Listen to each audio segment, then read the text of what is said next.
journalists and senior investigators at Utah Valley University. This information was also conveyed to the FBI. Investigators reviewed additional video footage from UVU surveillance and identified Robinson arriving on UVU campus in a gray Dodge Challenger at approximately 8:29 a.m. on September 10th, in which he is observed on video in a plain maroon t-shirt, light-colored shorts, a black hat with a white logo, and light-colored shoes. When encountered in person by investigators in Washington County on September 12th, in the early morning hours, Robinson was observed in consistent clothing with those surveillance images. Investigators interviewed a family member of Robinson who stated that Robinson had become more political in recent years.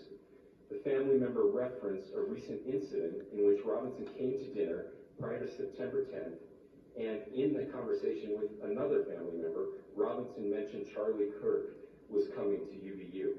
They talked about why they didn't like him and the viewpoints that he had. The family member also stated Kirk was full of hate and spreading hate. The family member also confirmed Robinson had a gray Dodge Challenger. Investigators identified an individual as the roommate of Robinson. Investigators interviewed that roommate, who stated that his roommate, referring to Robinson, made a joke on Discord.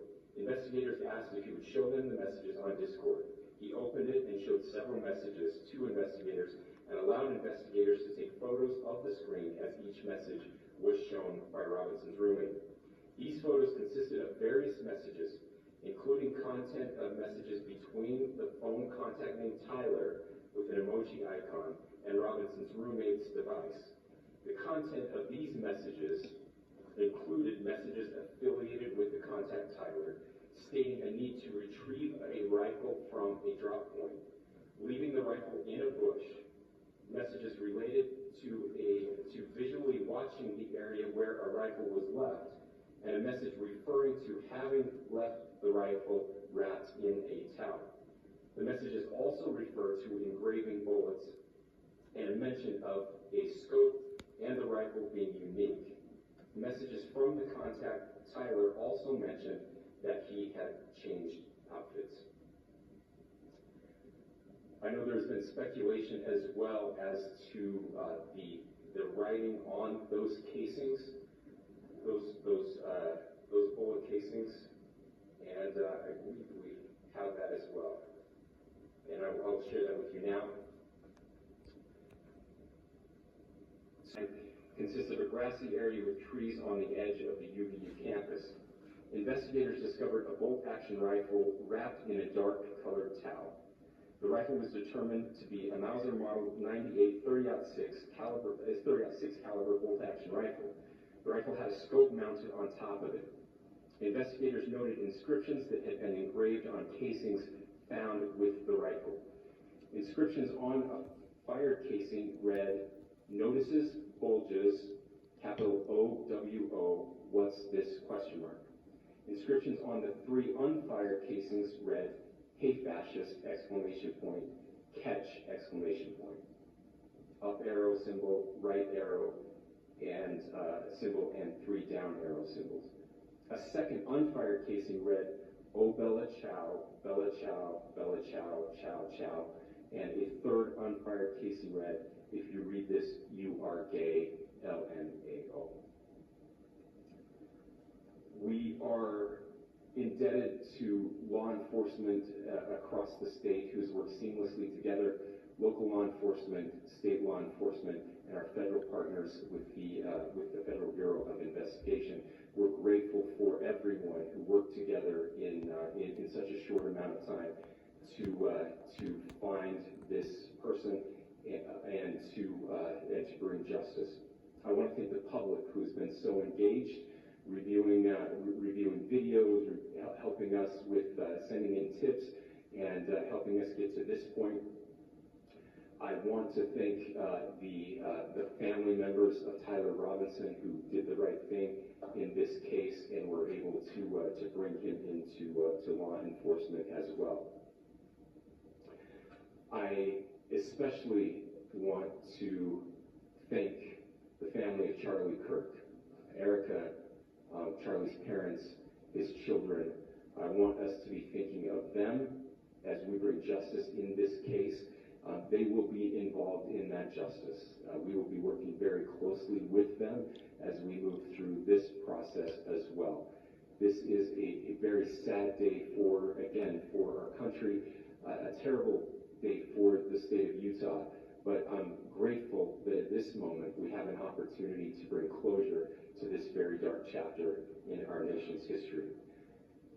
With that, I will now turn the microphone over to the Director of the FBI, Patrick. Thank you, Governor. This is what happens when you let good cops be cops. The FBI and our partners are proud to stand here today together to bring justice to the family of Charlie Kirk and honor his memory. I want to express my deep gratitude to President Trump, the Vice President, and the entire White House who have been so incredibly supportive with both resources and just personally to the FBI as a team. They had our backs the entire way, and I just want to express my gratitude for giving us the resources we need to operate in this space to bring this sort of justice at this sort of speed. In 33 hours, we have made historic progress for Charlie. Governor Cox, our partnership has been absolutely incredible these last few days. Our partnership will endure. Your state and local partners, your sheriffs, your DPS community has been unbelievably impressive in the hardest of times. And a case like this cannot be solved, cannot be brought without the federal government. Governor Cox, we are so grateful for your state partnership that led out on this investigation. A little bit of the timeline. Charlie was shot at 12:23 p.m. on Wednesday. The first FBI agents arrived on scene in 16 minutes with chiefs of police at 12:39 and secured the scene. The FBI immediately launched fixed-wing assets. We utilized these assets to transport personnel, specialty technicians, hostage rescue teams. We also utilized these assets to go back and forth from the East Coast and here in Utah to transport forensic evidence and other evidence that will be analyzed and is being analyzed at our FBI laboratories in Quantico and other laboratories, including the ATF. At my direction, the FBI released the first set of FBI photos of the suspect at 10 a.m. local time on 9/11. Then, shortly thereafter, the FBI reward of $100,000 was released at 10:45 a.m. local. Myself and Deputy Director Bongino arrived on the scene at approximately 5:30 p.m. on 9/11. The governor led a press conference last night at approximately 8 p.m. where, at my direction, the FBI released a never-before-seen video of the suspect. We also released new images to the public of the suspect. And just last night, the suspect was taken into custody at 10 p.m. local time. In less than 36 hours, 33 to be precise, thanks to the full weight of the federal government and leading out with the partners here in the state of Utah and Governor Cox, the suspect was apprehended in a historic time period. And I want to highlight what Governor Cox said. This would not have been possible without you, the media, and you, the public. That's why we went so public, so fast, and we're so transparent, and we're committed to that transparency. The crime scene, just a little bit there. It is a large crime scene. State and local authorities, along with federal authorities, processed that crime scene quickly. And I even had the ability to walk through that crime scene and walk through the steps the suspect took to learn more about what was needed and what resources we need to bear to create a full picture for the FBI and leadership back in Washington. Furthermore, thankfully to state and local partners, forensic evidence has been seized and continues to be garnered. Forensic evidence has already been evaluated at FBI laboratories in Quantico and state and local authorities here. We will continue to process evidence as we see it, as we collect it, and we will continue to deliver to Governor Cox and his team. Last night, we had a total of approximately 7,000 leads. As of this morning, thanks to your great work, we have over 11,000 leads that were called in to the FBI. And we are running out every single lead that we can. Every one of those leads will be run out. The arrest is a testament to the dedication of good law enforcement being great, and partnerships in law enforcement, which I've tried to highlight as my tenure as the director of the FBI. This is a very much an ongoing investigation, as the governor said, and we will continue to work with state and local authorities to develop the investigation, to provide them the evidence they need, for their ongoing prosecutions, and we will be here to answer every call they absolutely have, as long as it takes, for as long as we need to find and apprehend whatever suspects. Lastly, to my friend Charlie Kirk, rest now, brother. We have the watch, and I'll see you in Valhalla.